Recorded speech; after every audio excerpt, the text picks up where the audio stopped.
I'm watching The Secret Life of Pets in 3D. I'm very excited. Movie starts in 30 minutes.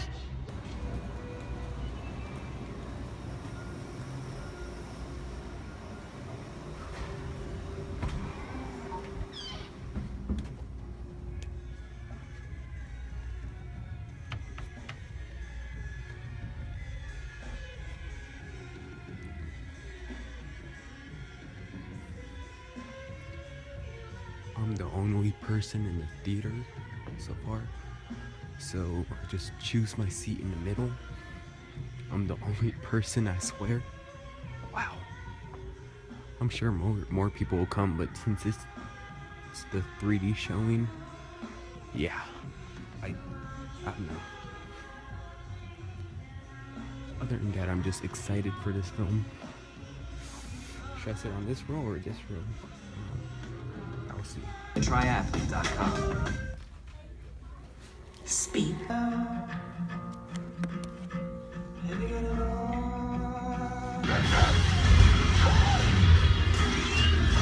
That was awesome!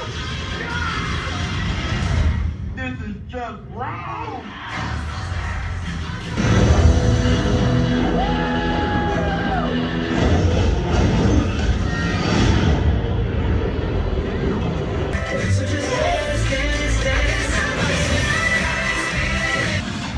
I don't want to be in the game. I want to be a singer. How did I end up with a son like you?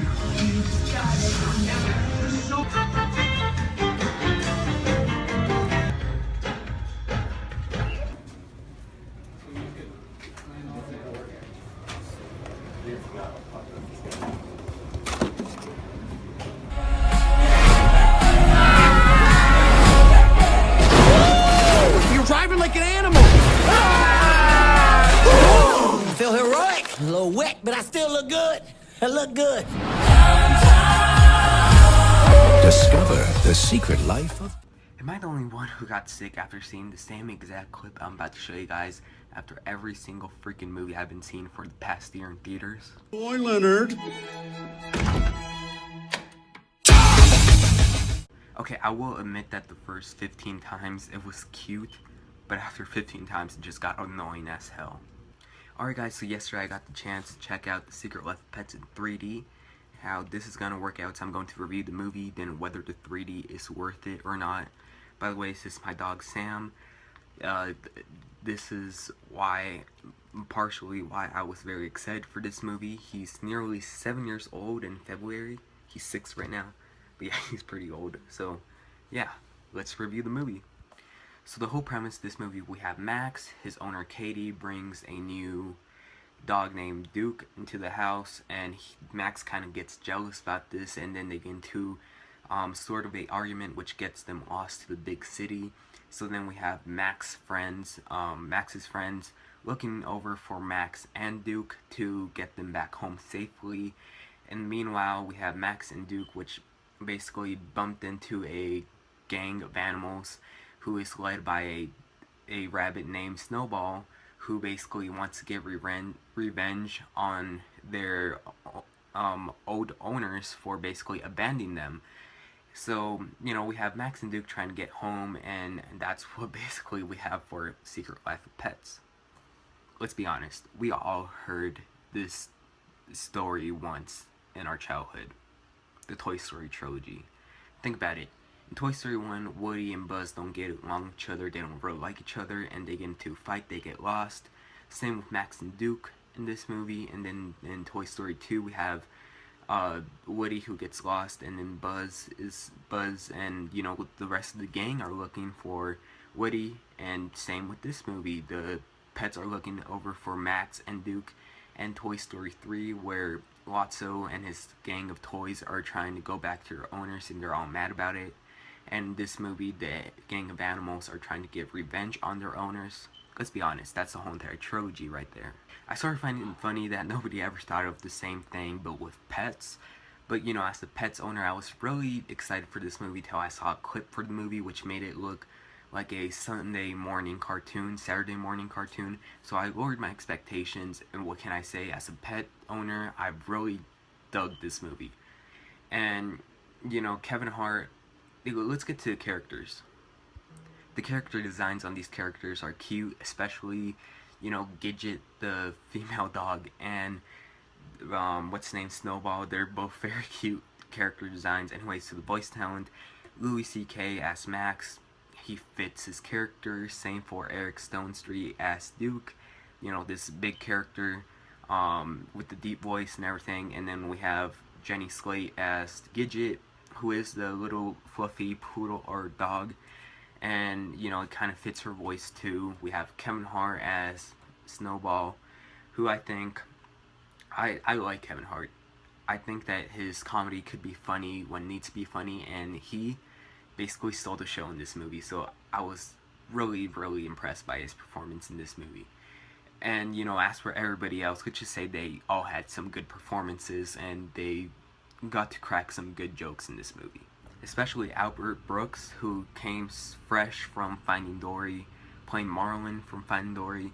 He comes to voice this eagle in this movie who helps the pets look out for Max, and you could easily tell it's Albert Brooks. I mean, if you know how Marlin sounds like in Finding Nemo and Dory, you're gonna know it's him. And, you know, voice talent, everything's good. The animation is just fantastic. It's very smooth. It's, you know, really good. This movie comes from Illumination Entertainment, who made the Despicable Me franchise. And I'm going to be honest, Despicable Me is very good. Despicable Me 2 is the best Illumination movie still, in my opinion.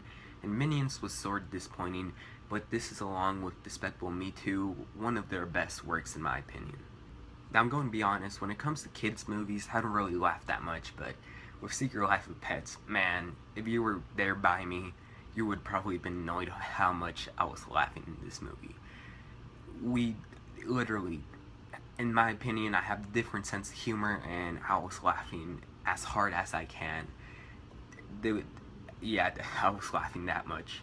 I will admit this movie did have some cliche, predictable moments. For example, Duke's backstory and his owner. I kind of knew what was going to happen to his owner already.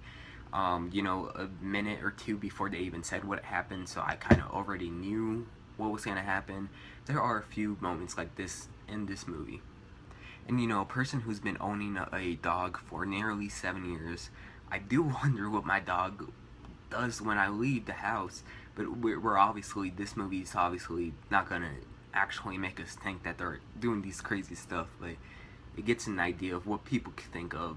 And you know, there's a lot of stuff in this movie that just has a lot of heart, and I appreciate that, because, you know, animated movies usually do have heart, but this movie, I don't know why, but this movie actually hit me hard, more harder, not to the point where I started crying or anything, but it was just so, I don't know how to say it, but watch the movie yourself, and it's just heartwarming.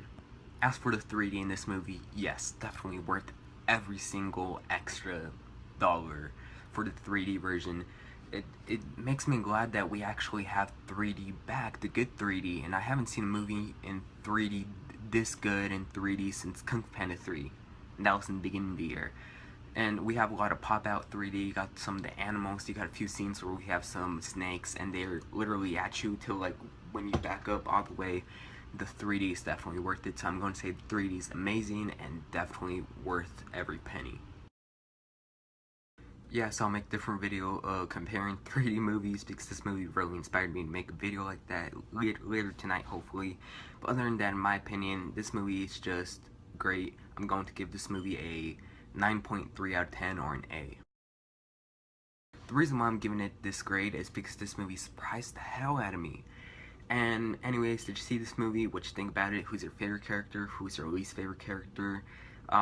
Leave all that in comments down below. By the way, so I don't know what my next movie day is going to be. Probably Mike and Dave Need Wedding Dates. If not, definitely Ghostbusters. But I'll try to see Mike and Dave next weekend. Anyways, thank you very much for watching. See you guys later. Bye.